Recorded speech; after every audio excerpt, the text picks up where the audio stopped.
सोमपाल जी, भारत की जो GDP growth है वो गिर रही है लगातार, लेकिन बांग्लादेश की बढ़ रही है, ऐसा कैसे? और पेंडेमिक में भी बढ़ रही है। क्या ये वहां पे अगेन वही आपने बात आ गई कि बहुत काबिल अच्छा ज्यादा लोग हैं या नियति ज्यादा उनकी अच्छी है?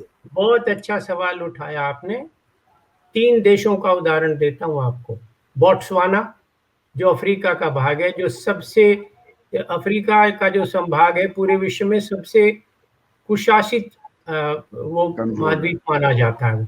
बोट्सवाना का कंसिस्टेंट पिछले 3-4 दशक से 7% प्रति वर्ष की ग्रोथ है, कंसिस्टेंट।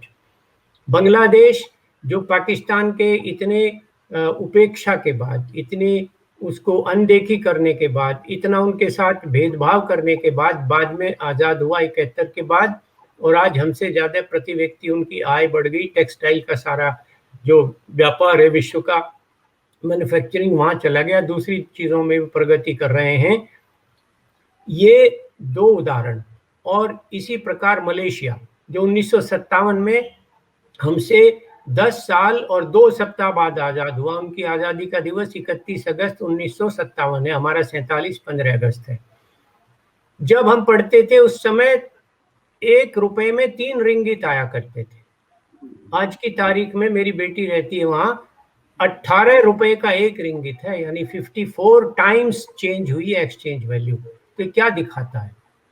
तो वहाँ जहां भी शासन अच्छा है, जहां ईज टू डू बिजनेस बेहतर है, जिसको ये कहते तो है, नारे तो बहुत देते हैं, वही देश है प्रगति नहीं। करेगा।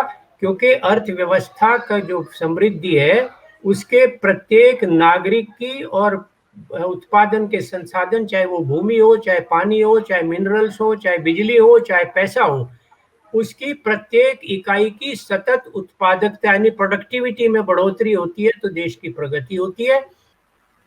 तो मेरा कहना यह है कि सरकार का जो कर्तव्य है, प्रमुख कर्तव्य, वो है देश के आम नागरिक की जान माल और उसके सम्मान की सुरक्षा करना, और उसको बराबर का अधिकार देना, अवसर देना, जो यहाँ नहीं है। कुछ लोगों जो का यहाँ बस, नहीं है। कुछ की अनदेखी। तो ये बिल्कुल विपरीतार्थक नीति है इनकी, और वो अयोग्यता के कारण नहीं है, वो वृत्ति नियति के के कारण। कारण।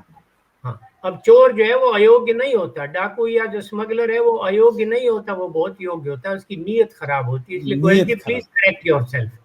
करेक्ट, बिल्कुल आई ठीक स्टैंड बात है कि आप अपनी योग्यता को कहाँ लगा रहे हैं। हाँ जी। वीरेंद्र जी, जो अर्थव्यवस्था गिर रही है, अभी जैसे कोरोना आया, सेकेंड वेव आई, लोगों ने सरकार को भी जिम्मेदार ठहराया और कुछ लोगों ने जनता को भी जिम्मेदार ठहराया। कुछ लोगों ने दोनों को ठहराया, कुछ लोगों ने अलग अलग ठहराया। अब ये जो गिरती हुई अर्थव्यवस्था है, इसके लिए भी क्या ऐसी ही कोई स्थिति आएगी कि जिसके लिए कुछ लोग जनता को भी जिम्मेदार ठहराने लग जाएंगे कि लोग काम नहीं करना चाहते हैं? उसकी स्थिति तो मुझे नहीं पता कि आगे क्या आएगी रविंद्र जी, लेकिन मुझे इतना पता है कि अगर आपको याद होगा जब पिछली बार कोरोना की पहली लहर आई थी, तब उस समय भी हमारे देश की अर्थव्यवस्था की हालत बहुत खराब थी। तो हमने ये चर्चा करी थी कि इसका सारा ठीकरा कोरोना पे फोड़ दिया जाएगा, और जो कि बिल्कुल सक्सेसफुली फोड़ दिया गया, और जनता ने काफी हद तक उसको स्वीकार भी कर लिया। लेकिन इस बार भी ये ऐसा करने की कोशिश की जाएगी, लेकिन अब ये चीजें बेमानी हो गई हैं। ऐसा कर भी दे तो जनता की तो सहूलियत में कोई अंतर नहीं आ जाएगा, उनके रोजगारी में कोई अंतर नहीं आ जाएगा, उनके कोई आवास में अंतर नहीं आ जाएगा, उनकी कोई आय नहीं बढ़ जाएगी। तो मैंने जो वर्ड यूज किया बेचैनी, वो बहुत सोच समझ के किया कि हमारी एक एक एक जब हमारे घर में कोई भी जो हमारे जो सहायक काम करते हैं घर में, मैं जब उनसे बैठ करके 5 मिनट बात करता हूं कि उनके घर की क्या परिस्थिति है, तो रविंद्र जी वो महसूस होने लगी है। जिस तरीके से वो बताते हैं और जिस तरीके से वो घर के लिए कंसर्न्ड रहते हैं कि भैया जी वो पता नहीं हमारे वहां कहीं अगर कोई तबीयत खराब हो गई तो ऑक्सीजन नहीं मिलेगी, तो कहीं कोई दिक्कत ना आ जाए, तो बेचैनी बढ़ रही है। और ये बेचैनी जो है ये किस रूप में फूटेगी, ये इसका अनुमान लगाना मुश्किल है। जनता को दोषी ठहरा दें ना ठहरा दें, देखिए इन्होंने हर बार असफल प्रयास किया है हर चीज का। आज भी 7 साल के बाद या तो नेहरू जी दोषी होते हैं किसी चीज के लिए, या इंदिरा जी गलत कर गई, या कांग्रेस को जिम्मेदार ठहरा देते, और आज भी सवाल ये विपक्ष से और राहुल गांधी से पूछते हैं। तो जिस सरकार की इस तरह की मानसिकता हो जो कॉन्टिन्यूअसली डिनायल मोड में हो। कहने को तो वो कुछ भी कह सकती है, लेकिन रविंदर जी, मैं फिर अपनी बात को दोहरा रहा हूं, मैं एक आशावादी आदमी हूं। मुझे ऐसा लगता है कि जनता सब जानती है और धीरे धीरे आज उत्तर प्रदेश की हालत देख लीजिए, जो आगे के राज्यों के चुनाव होने वाले हैं, जिस सरगर्मी से उत्तर प्रदेश में हलचल हो रही है, ये सरकार की भी बेचैनी को दर्शाता है कि उनको भी ये समझ आ रहा है कि चीजें हाथ से छूट चुकी हैं या छूटने के कगार पर हैं, तो उसको डैमेज कंट्रोल किस तरीके से किया जाए।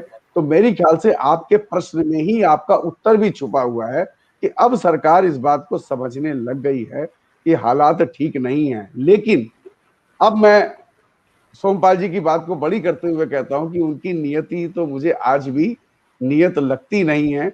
वो अभी भी लगता है कि प्रचार तंत्र से हम अपना काम चला लेंगे। जी,